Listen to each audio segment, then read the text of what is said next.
We didn't come this far to slow down now. Let 2021 be the year that you light up, that you wake up, that you shake up that special something in your soul, that you reach out and work for that health, that life, that vibrant living you know is possible. Let this be the year. Let this be the day. Let this be the moment that you believe in miracles again.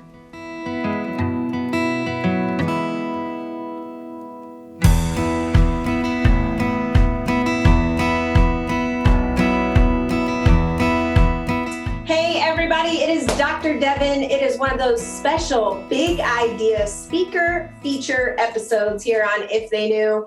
And I'm pretty excited for this one because this is one of those censored humans on social media right now that I get a little bit, but we can't get the full until we bring them on something like this. So it is all go, no stop. Alec Zeck, welcome to If They Knew. Thank you for having me. I really am excited to be here. I know you've got to, not that you watch what you say necessarily, but we're dealing with a very interesting social climate. And this offers opportunity to let it fly and give the people that are already signed up to come to the big idea or thinking about coming to the big idea on June 26th, a little insight into your story, into what has opened your eyes and your mind the most, and maybe show them what we're in for when we all get together in a few weeks. So for those people that maybe don't follow you yet or don't know who you are, give us the skinny on who you are, where you're at in the world, and what you're up to. Yeah, so Alec Zeck. My real name's actually Daniel, but I go by a shortened version of my middle name, Alexander, and somehow my parents came up with Alex, so thank them for that one. But I'm a West Point graduate, former Army captain, guy that just speaks on his perceptions with regards to the world, reality, health, and seems to resonate with a lot of people. So that's pretty much it. Yeah, you're what a journey, I'm sure, to be from West Point and that intensity of training and that reality to what we see happening in the world now. So yeah, I mean, let's just jump right in, right? The question that I always ask people is like, you hear that cliche statement, if they knew what we knew, they would do what we do. And there's got to be a handful of things that you just wish people knew. And if they got a couple of those major premises, the world would look much different. So what are a couple of those things that you just really wish more people got on a fundamental level? Yeah, I mean, I can start by telling my story because that gives the necessary context. So I grew up in Kansas City primarily. My dad was previously a college basketball coach, and he was very abusive, and my mom was very codependent and more focused on fixing him. So with the abuse, there was also a lot of neglect involved in my childhood. And from an early age, I basically thought of am I allowed to cuss on here? Absolutely. Okay. Just want to make sure. From a very early age, I basically thought of myself as an unworthy piece of shit, and always learned to externalize my self-worth in external things, right? And never actually had a sense of self-worth within myself. And, you know, it was just a lot of chaos and trauma growing up for me and my siblings, just a lot of ups and downs all the time. And around age 14, my dad went to rehab. And when he went to rehab, I was the de facto man of the house at that time. And my mom was just emotionally distraught, had experienced a bunch of abuse as well from my dad. And again, like, I was never able to be concerned with my own feelings and emotions, and also feeling like shit about myself. So I was so focused on helping my mom feel better. And when my dad went to rehab, my mom went to go see a psychiatrist for everything that she was dealing with, all the trauma that she had experienced. And this psychiatrist essentially did like a 15-minute survey with my mom. And prescribed her multiple benzodiazepines and SSRIs rather than actually like talking through her trauma with her, just like put her on psych drugs, right? And we didn't know any better at the time. My mom didn't know any better at the time. She just thought she was following doctor's orders. So she went on psych drugs.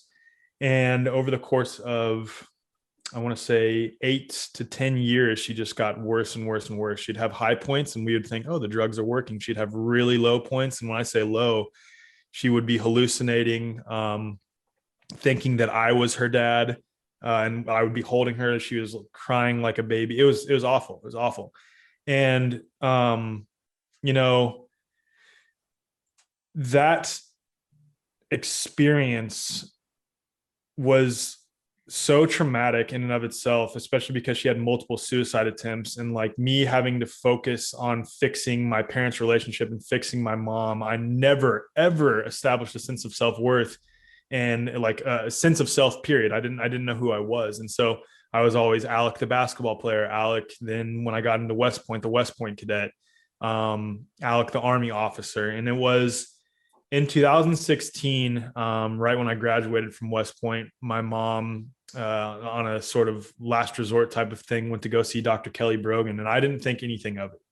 And I thought this was just going to be another thing that she tried, that she was going to have another suicide attempt in a few months, be in another mental hospital. And this was just going to be the reality for my mom. And my siblings and I had already had multiple conversations like, this is who mom is. This is who she's always going to be. We can't really get close with her because this is who she is now. She's not the same person she was 10 to 12 years ago. She's just really mentally messed up. This is just how she is.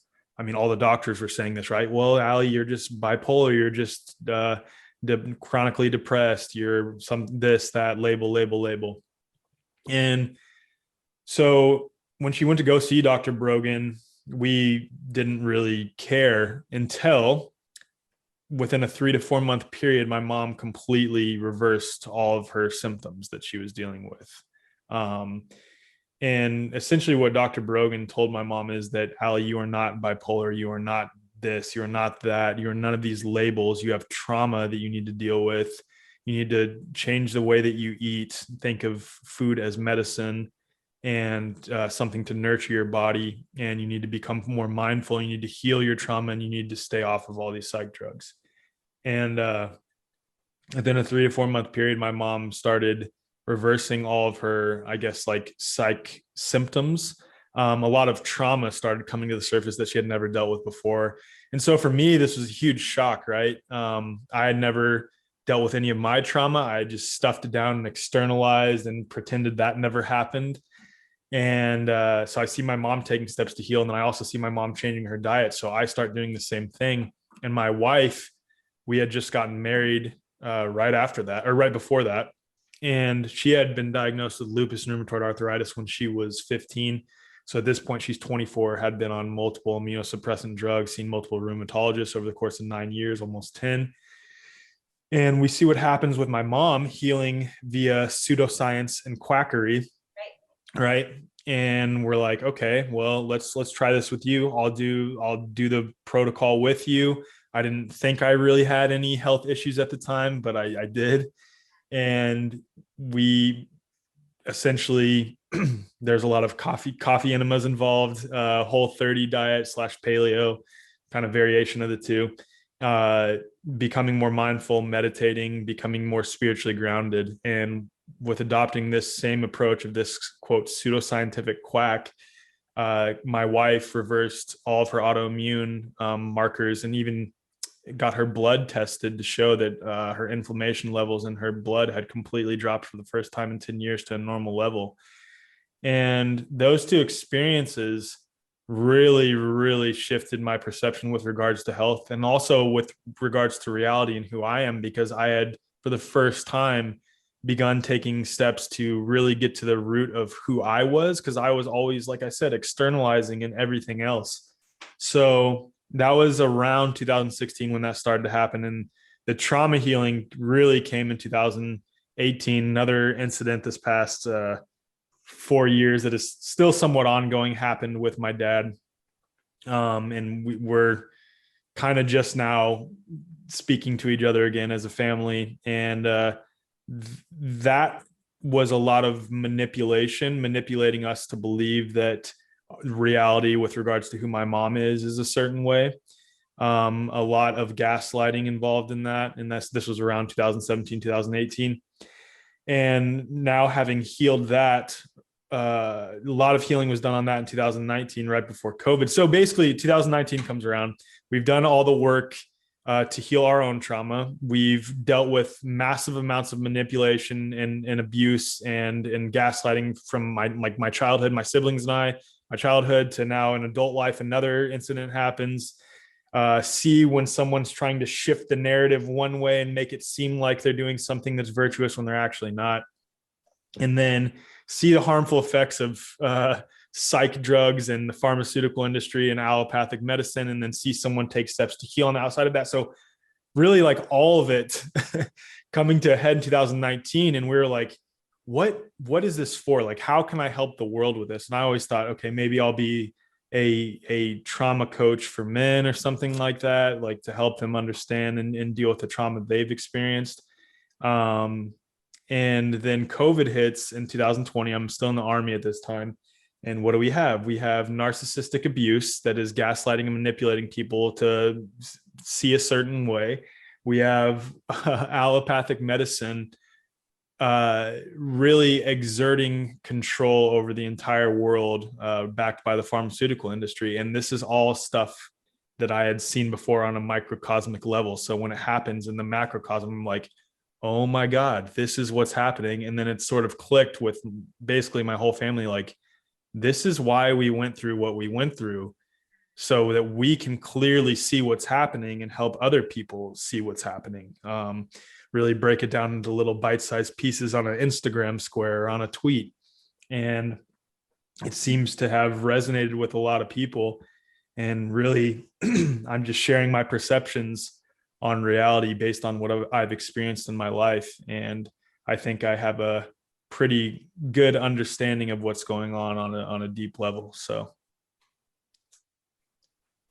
I venture to guess, statistically speaking, someone or lots of someone's listening have similar childhood stories, or roller coasters with parents, or are in one, or I mean, we all have trauma, right? The body becomes this reflection of what we emotionally and spiritually and physically go through. Yeah, I mean, here you have two of the most important women in your life that go through these radical changes, which helps give you the space to heal yourself. What would you reach out to say to people right now? If you take the ideas, the theories, and you make them tactical, what do you wish the tools look like in people's hands? How do they heal through these things, whether they're dealing with it in their personal lives or they do resonate with you and go, wow, there's mass manipulation going on here. Like, how do we navigate this time? well, I think the main thing is learning to, because I'll say this, trauma is relative, right? Like everyone has experienced trauma or experienced something that was impressed upon them when they were younger that they were taught to accept as normal. I think it's really important to do introspective work and really have a deep understanding of who you are. And that looks like doing emotional freedom technique, EMDR, meditating every single day, journaling. Like for me, one of the biggest pieces of my healing was doing emotional freedom technique and journaling, and then having a ceremony at the end, writing down all the traumatic things that happened in my life up to that point. And there was a lot, right? And it was really painful. So for people who don't know what that is, break it down. What's that look like? So emotional freedom technique is like meridian tapping. It's this idea that I think is a fundamental truth, that we store trauma in our bodies. And when you do emotional freedom technique, you're tapping and saying phrases that correspond with negative emotions that you've experienced with regards to certain events, in order to release that stored trapped energy out of your body and heal from it. And that was really big for me. And the other really big thing was journaling and writing down all of the negative traumatic things that I had experienced in my life. And that was really, really painful to write all those down, but really freeing, kind of in like a symbolic, I guess, spiritual, ritualistic way, burning that paper and letting it like dissolve out of my life, right? Like that has no effect emotionally over me anymore. There's still elements of that I'm healing. There's still things that I get triggered by. I had an experience the other day. I don't even know if we need to get into that, regarding a mask, and someone called me a narcissistic piece of shit, and I cussed him out. But like everyone has their low points. You're not perfect, and that the spiritual journey will take a lifetime. I mean, it's part of our human existence, right? Is deep understanding of this. These are just ways that you've unpacked it so far, right? Exactly. And yeah, I guess that's like to summarize what I'm trying to say is that having a deep understanding of who you are really allows you to reconnect with your intuition and your own thoughts and feelings and your own observations and experience. And then you're no longer blindly outsourcing any critical thought or rationalization to these quote experts and other people on either side of the spectrum. Because what I see happen with a lot of people who have experienced the harm of allopathic medicine is that they take that consciousness of blindly outsourcing to allopathic doctors, and then they find a naturopath or a chiropractor, someone, which is like awesome, phenomenal, but then they blindly outsource to them too. Right. And that's where it's like so important for each individual to stop blindly outsourcing altogether, to rid themselves of that consciousness and to learn to reconnect with themselves and their own inner guidance. And then more often than not, they're understanding that, okay, like this style of medicine over here, allopathic medicine, is not conducive to health. These alternative approaches that view the body as self-healing, self-regenerating, that are putting the trust back into me, into trusting my own body and my own health, are actually conducive to my health. So cost benefit analysis, really observing what both sides are telling me. What does that tell me when I run it through my intuition, my own inner voice? This side of medicine is probably better for me. And if you come to a conclusion that's different than that, and you feel that allopathic medicine and its methods are better for you, good. At least you made that decision yourself. Right. It's more bringing the compass inside and navigating your own instead of expecting someone else to fix you. Right. Yeah. I think that the dismantle of our paradigm that I think it's the medicine of COVID, really. I think it's what has to shift, not just in healthcare, but in government, in media, in schools. It's why the fractures are happening at all levels, because the internal foundation is the same. People outsource their power instead of recognizing and taking responsibility, right? You can't go on a journey like yours if you aren't willing to be radically honest and take responsibility and hold the power back in your own hands. When you look at what your mom navigated and your wife with these big labels, and with you, how do you learn to trust yourself again? How do you grab on to that responsibility? Because that's freedom, right? Like that's a freedom on a whole different level. Yeah. I mean, it's a process, right? And like, I think back to the experience with my mom when she went on psych drugs and the trauma that she experienced. Like my observations told me at that time, like, damn, very clearly that she was having issues that she wasn't having prior to being on the drugs that she now has. But somehow, because we were blindly trusting these doctors and trusting what my mom thought about the doctors, we were like, oh, when she's feeling good, that means the drugs are working. When she's having these really low points, that means the drugs just aren't working at that time. And our own observations were telling us like, oh my God, these drugs are making mom way worse than she was before. And I mean, not that she was great before either, because she had a lot of trauma. But the point is, that is an example of not trusting my own observations and intuition, because it was just alarm bells, red flags everywhere. Like, this is clearly what the issue is, but we didn't know because we were blindly outsourcing. Now, when we see for the first time, like I said, Dr. Kelly Brogan say, hey, like you need to take the steps for yourself. You can heal yourself. And I've had conversations with Kelly where I try to say, like, you saved my mom's life. And she's like, I didn't do anything. Like, I made your mom reconnect with her own self and trust herself. And I gave her some tools to do so, which is so true. And, like it's people that empower you to reconnect with yourself and trust yourself that are ones that are trustworthy and worth their salt, so to speak. So it's just a process though of continually doing the work And I'd say it's a daily work for me, meditating every single morning and praying every single morning to ensure that I'm grounded in myself, and that my decisions, my perceptions are truly authentically coming from me rather than someone else impressing it upon me. And then to get there, right? Because a lot of this is in emotional resonance and in intellect and theory. You got to be physically clear, right? Go back to the coffee enemas and the diet changes because sometimes people are so foggy. Well, a lot of times, right? Like if we look at the standard American diet or sugar or alcohol or these things that are just masks over the pain. Yep. Talk about the importance of getting physically and chemically clear. Oh, this is a good one. My wife and I were talking about this the other day because it's almost like sometimes I experience cognitive dissonance, let's say with regards to the shot, right? Like I just like, it has not been shown to limit transmission. It has not been shown to confer immunity. It's experimental. The synthetic mRNA has never been used before in human beings. It has zero long-term safety data. You cannot sue the manufacturers for injury or death. The VAERS reports are almost 300,000 with this shot. VAERS is severely underreported.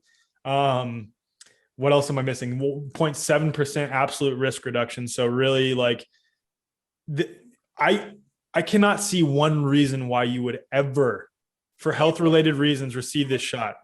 And so I was so frustrated the other day. Like, I go back and forth, right? Because it's like I understand if people haven't had this experience and like they haven't cleaned up their own diet, but I was having this experience of being so frustrated the other day. It was actually after that mask incident. I was like, how the fuck can people not see? It's so fucking obvious. It's so obvious. And my wife was like, it's they're too mentally, physically, and spiritually sick to even understand how sick they are. Like they have no wherewithal. And that's such a good point, that literally every person that I've talked to, had on my own podcast or just like chatted with, almost every single one, when it comes to their perceptions on reality and seeing so clearly what's happening, say that it started with food for them. Like they started cleaning up the way that they ate, and naturally they started seeing food as medicine. They started thinking like, I eat these things and they're good for my body and they're natural, and these processed foods aren't. What other areas in my life am I not in line with that, and getting back to nature? And they start thinking, start questioning, and they start seeing the way that we operate in Western society, blindly outsourcing, and then so much consumerism, and how much corporate backed quote science has influenced all facets of all of our 3-letter agencies, our regulatory agencies, our healthcare. And getting yourself physically clear. My mom and I came up with this quote a long time ago. When you heal the toxicity on the inside, you awaken to the toxicity on the outside. And that's so unbelievably true. When you actually like do the work internally to free yourselves of toxins, emotional toxins, spiritual toxins, physical toxins, mental toxins, and you're continually detoxifying and uprooting that trauma, you awaken to it on a macrocosmic level. And I think of like the example in my own life, that what happened on a microcosm is exactly what is now happening on the macrocosm. I'm like, oh my God, it's so obvious. And it's because I healed so much of that. If I hadn't healed, I would probably be, I hate using this fucking term, I'd probably be a sheep going along with everything. I hate calling people sheep. I don't think it, yeah, but you get what I'm saying. But it's the level of veil still over the eyes, right? Yeah. And so we can see how people are still in that state. So speak to the people that are in similar situations like you and I. I have a very different story, but it's the same type of thing, in that I can't unsee what I've seen. I can't unknow the things I now know. For me, it sounds like we both reached a point of no return. We know that we know that we know that this is the compass and the way for physical and emotional and spiritual vitality. So is this now a patience game for us, and just like paint the road moving forward? Where do we go from here? What do you see for humanity and how this story continues to unfold? rather than a patience game, I would say it's more of an acceptance game. And what I mean by that is that it's accepting why people are the way that they are and where they're at. Like I've had to accept for myself, my dad is the way that he is, and I cannot change him. I cannot force him to see where he has been wrong, right? Like I can show all the evidence, right? And if he's not able to see, he's not able to see. And I have to accept that, because if not, I'm just doing myself more harm, focusing energy on trying to change him rather than accepting him for the way that he is and choosing to go on with my life in a peaceful, loving manner, right? With or without him. I have a relationship with him now, not where I'd like it to be. But the point is, it's the same thing with regards to people who cannot effectively see what is going on, or at least the way that we see it. Because really, the reality is our perceptions are just our perceptions in this reality. And it's not even to say ours are correct and other people's are wrong. It's just these are our perceptions.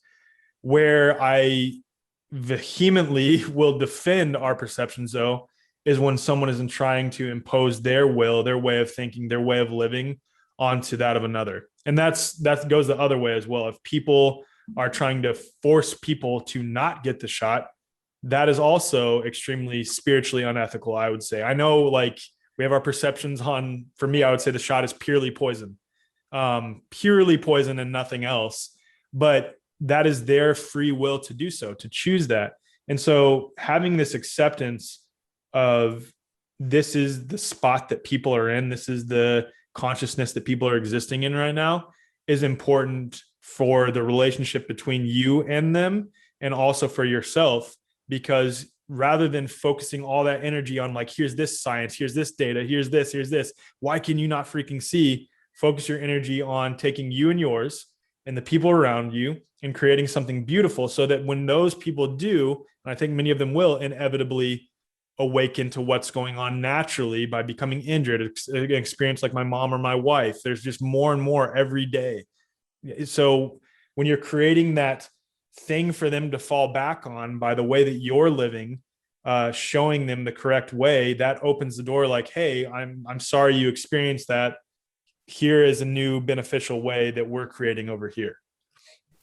Yeah. And, I mean, just like you referenced that, because I'm in agreement, right? This is a vial of poison, right? But energy around it and the push and force of mandates and things like that, the energetic poison is, I think, even more vile. The consciousness behind it is absurd, right? Like, I just look at, from a spiritual perspective, the way that I personally view life and reality and consciousness is that we are all unique manifestations or fractals of, or you could say modulations of the whole, experiencing itself through free will in an infinite number of unique ways, right? God, universe, whatever you want to call it.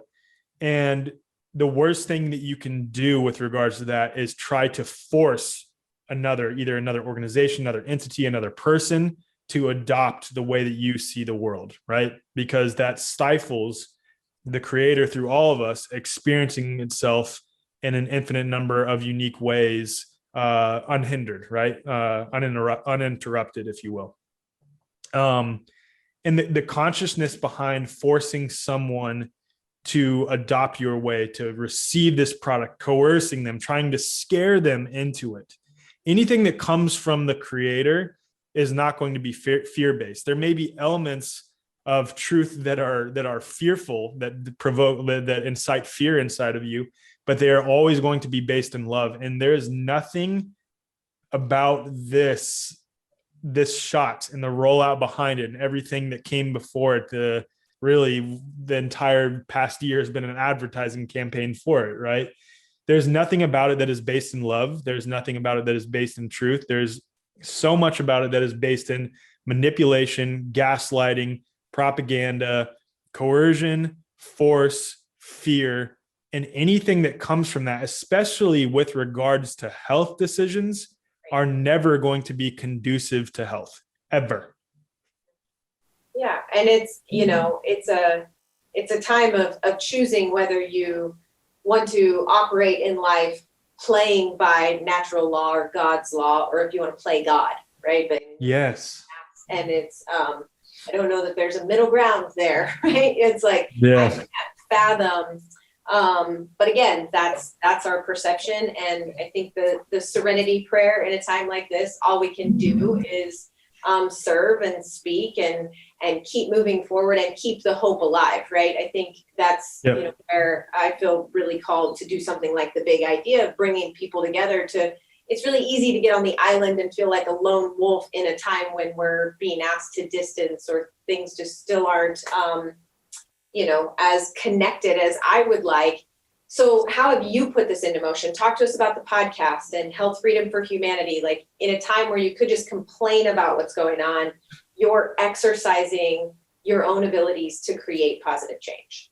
Yeah. So, well, first off, with my family, we're on 65, 70 acres, and we're trying to turn all of this in the process, very beginning stages of turning this into sort of a regenerative farm. I think I was talking to you about that on the phone the other day. So that's what we're really trying to do here. So on the personal level, that's what we're doing. We're, what I like to say, decentralizing our life completely from the system. And the system isn't just the health system. It's all of the systems, right? So really taking the steps to do that and make yourself self-sustaining, self-sufficient, where you don't need to rely on anything. Because the reality is that's what they're trying to do, is cripple us to the point that we need to rely on them. And then when we need to rely on them, it's like, oh, you have to do this, this, and this. It's very simple. You do these things and we will give you whatever you need. And I don't want any situation where my will to do what I want to from a love and peace-based manner is infringed upon, right? So that's on the personal level. And then really Health Freedom for Humanity, it's such a simple message, and it's so crazy this is framed as like a radical talking point. It's absurd to me, but I always laugh when I think of this. But our mission is that we educate and empower humanity to stand for health freedom, essentially. And what that looks like is the ability to choose what is best for our own health without coercion or force. So simple, so unbelievably simple. And it's extremist now, I guess, whatever.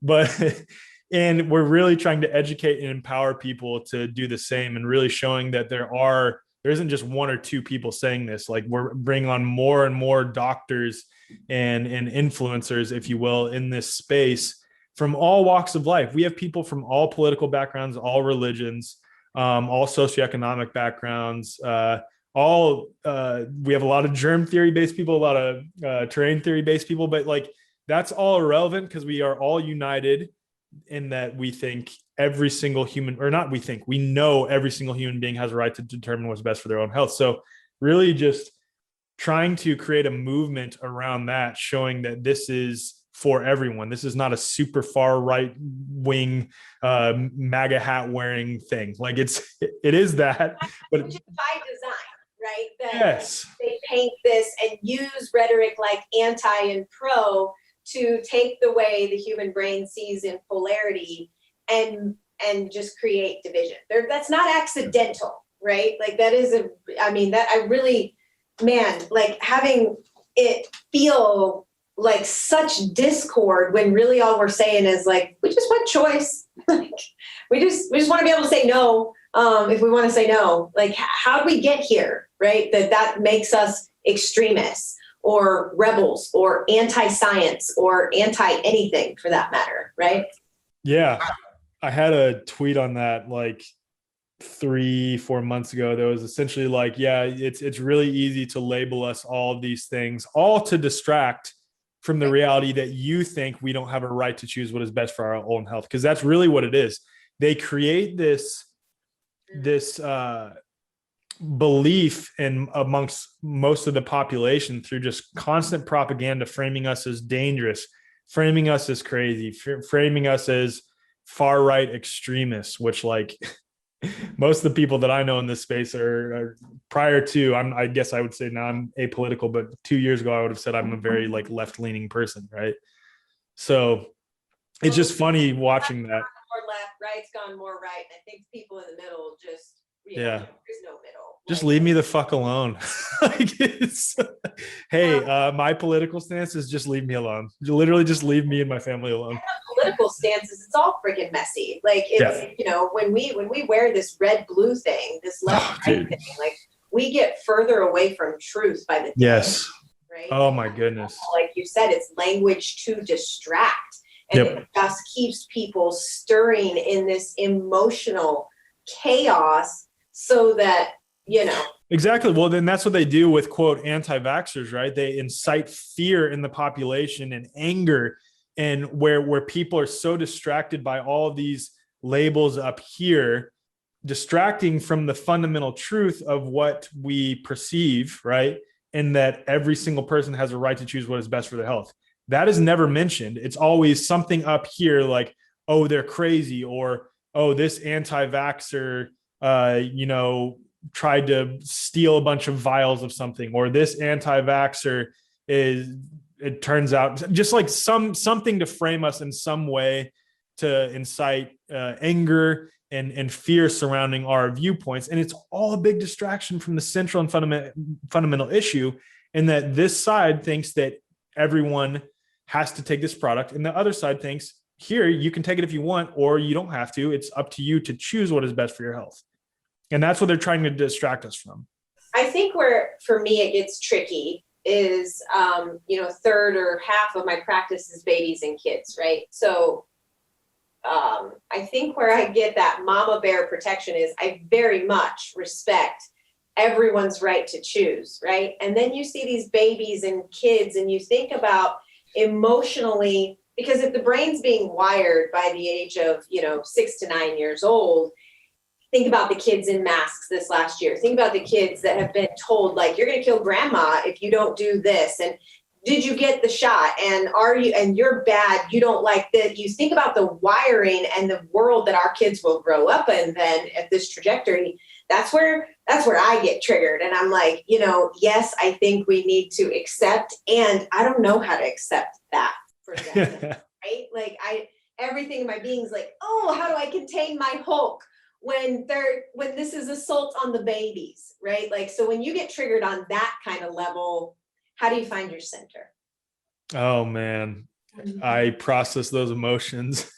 Usually cuss a lot, go work out, vent to my wife, bitch quite a bit. Because that's the reality, right? And that's just like the dichotomy that we're in, where it's like we see this very obvious harm being inflicted upon so many people. And just like you said, the children aspect of it is just so unbelievable. Like, just I can't even like mentally grasp how much this is going to affect kids down the line. It's unbelievable.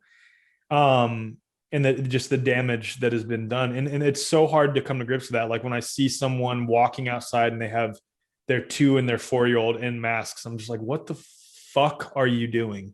What are you doing? And then again, process those emotions and deal with the anger and not suppress. I mean, I hate this new age mentality of like, oh, it's all love and light all the time. That is so not reality. Reality exists with polarities in both, and then a spectrum of the in between. And it's important to acknowledge the darkness, to really acknowledge its presence, and even within yourself, and heal the emotions associated with that, and then make a deliberate choice to choose love after you've processed it, right? And so for me, that looks like cussing a lot, doing a lot more meditation than usual lately, and really just maintaining that grounded understanding of everyone has their unique perceptions. That's their path in this life. And like, there's a piece of that where I refuse to silence my own voice. And I think it's so necessary for everyone to speak up on their authentic perceptions from a position of love and compassion, but still speak from a very authentic, unfiltered perspective to tell the world what you truly think, how you truly perceive things. Because I think the worst thing is the number of people who think the way that we do, but are too scared to say anything. I think now more than ever, everyone is being called to be the authentic version of themselves and speak authentically. And we see more and more people shifting towards that. And the more people that shift to that, the more people will naturally be like, wow, other people are saying these things. I've been thinking this, maybe I should look into this a little bit more too. So it is tough. It is fucking hard. Game of trust, right? Like in that, and control. There's this figment of imagination that says that I have any control over these things, when in reality, if I can anchor and trust that those children will find their way out of the darkness in a similar way that you did, right? Like it did. Yeah. And embracing, accepting, and giving gratitude that trauma, which I will call the last year of what's happened to a lot of people mentally and spiritually, it's trauma, is medicine sometimes, divine medicine, and it will serve given the right tools. So I guess I just have to frame it as challenge accepted and keep, working, singing the song forward until it makes some kind of sense again. Yeah, trauma is the biggest catalyst for change. Like I know it has been in my life, and that can either be positive or negative change after trauma. You either evolve or you repeat. You either evolve or you devolve. You become worse after a traumatic experience, and that's kind of how we have to look at this. And I think, I was talking to JP Sears the other day about this, and he said something so profound. He said, so much of us are obsessed with shielding ourselves from discomfort, and discomfort breeds strength, resilience, vibrancy, a more whole and complete life. And that's so unbelievably true, is that like the more we shield ourselves from this discomfort, the more we avoid addressing the discomfort that we've experienced, the trauma, the worse off we will be. It's so important to take that trauma and alchemize it and transmute it into something beautiful for yourself, using it as a catalyst for positive change. And that's what this past year and a half has been. Yeah. We have to let go of our fear to feel, right? Pain is a very good teacher. Now, for anybody that has felt resonance in this conversation or wants to follow along with the pure gold that you share on social media, how do they find you and stay connected to you? And what's the future look like for the Zecks? Because you guys are just such, like, I love the regenerative farm. Have you been to Polyface Farm? No, but I followed them the other day because you told me to. And you would love him. I feel like we should field trip out to see Joel and his. Oh, I would love that. It would stimulate so many ideas for your Kansas City farm. But yeah, because I don't know what the fuck I'm doing, but I'm learning. So you would love this place. Like it's amazing. But tell people how they connect with you and what you see the next few months bringing for you guys. Yeah. So I always laugh when people say, how do people connect with you? Because I'm like, the answer right now is at not Alec Zeck on Instagram, but that could change today. It could change a week from now. I could get deleted for a fourth time. So I always tell people the best way to surely keep in touch with me, because Telegram's not compromised yet, is my Telegram channel. And that's t.me/the way forward. And forward is spelled FWRD. So it's not spelled like that. It's FWR. I can't point. FWRD. Trying to point to this, but FWRD. And what's next for us is like, we're really, really moving as a family towards just making sure that we are living authentically in our perceptions. And that means that we are completely decentralizing ourselves in a number of ways from the systems, and trying to help other people do the same thing. And that's something that we're working on that we'll share soon. Well, and I love it, because it's, I heard very, very early on, I think in maybe April or May of last year, that our level of discomfort in this COVID experience is relative to our dependence on the systems. And however dependent you are amplifies your level of discomfort in all of this. And I had to really sit with that as I'm choosing to homeschool and choosing to do these other things, because we always have choice. We may not like our choices, but we always have choice. And so I look very forward to seeing what you guys release, and to have you and your mom and hopefully your wife here in Wichita with us for the big idea. And I get to interview your mom next week. So get to hear her side of how all of this unfolded for all of you. And I love seeing it in a family way, right? There's so many people who feel like they're on a solo journey, but to see it heal through the layers of your generations and what that sets your kids and grandkids, how that changes the trajectory of your family lineage is beyond words. Mm-hmm. So thank you. I appreciate that. Yeah, it's been a process, but we show that it can be done. Yeah, I really appreciate the vulnerability. Guys, if you didn't know Alec Zeck before this, you know him now. And I hope you come get the full in-person live, maybe even like hugs and high fives and live music and all the feels in Wichita with us and ...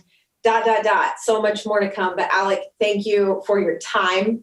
And we really are so honored to have you here in a few weeks. So can't wait. Thank you, Dr. Devin. I appreciate you. We will see you soon. Thanks, guys. Well, what'd you think? Thank you so much for investing your time and your energy to share in the conversation on this episode of If They Knew. The whole vision was to invite some of my favorite storytellers, mentors, teachers, and guides that inspire me to live healthier, to live happier, to live more free, more authentically me. I hope that something they said, something they shared, opened up a little piece of you that had been there all along and just needed a little nudge to remember. If you have any feedback, if you have any questions, please don't hesitate to post it in the comments or reach out to me directly. If you know somebody that you think would make us a good interviewee, send me your suggestions. You are the reason, you are the motivation for this podcast, for these conversations. If you really want to crank up the light in your health and life, be in Wichita, Kansas, and join us for the big idea on June 25th, 26th, and 27th. We're going to blow you away with speakers from all over the country who are going to elevate the game when it comes to what it means to live vibrantly alive. This is the community you've been looking for. Now, there's big work to be done. And if we want to see change in the world, we've got to start with ourselves. So I hope that this episode and the different things I share on social media and the events that we host help bring it all together. I love you. I appreciate you. I am so very grateful for this space and for you. Have a beautiful day. I'll see you soon.